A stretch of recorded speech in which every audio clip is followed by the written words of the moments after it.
Let's say, for the sake of discussion, that you're Mercedes-Benz and you want to introduce the latest derivation of your flagship product. Where are you going to do it? A large market like the US? An emerging market like China? Or perhaps closer to home like Stuttgart? All fine and good, but not grosse enough. Instead, Mercedes chose the Hamburg manufacturing facility of the only European vehicle larger than the S-Class.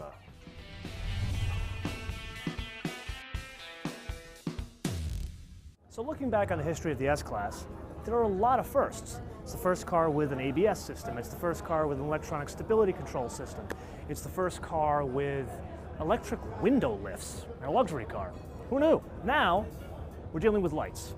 Doesn't sound too exciting, but the S-Class, at least in 2014, has no light bulbs in it. Instead, it's LEDs.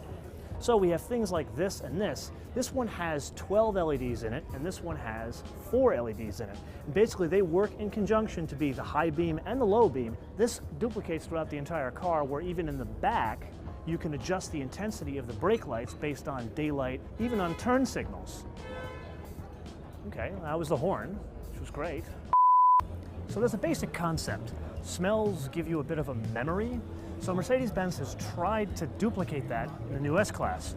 This little system you see here goes in the glove box of your car, and then you have a choice of 4 different fragrances. You've got, let's see, Freeside, you've got Downtown, Sports, and Nightlife. And basically, the idea is not to overpower the leather or the smell of a Mercedes-Benz, but to kind of get you in the mood. So my question is, can it duplicate the smell of, I don't know, a first date, college, first time you're on a roller coaster, first time you take an SLS GT around the track chasing Tommy Kendall? You and I have been to a lot of design studios together, and in those places, we've seen details, we've seen concept sketches, but we've never quite seen those details and concept sketches make it to reality. When we look at the real car, it kind of has the theme of the concept sketch, but never really what we were looking for. That's not the case here. This looks like a futuristic interior. It looks like something that came out of a designer's brain and made it into production. Even down to the textures, you feel everything. It's got a Mercedes-Benz quality to it, but it's also a futuristic quality.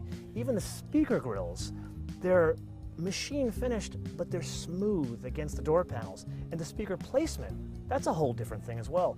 The subwoofer is not in the trunk, it's not behind the rear seats, it's built into the firewall.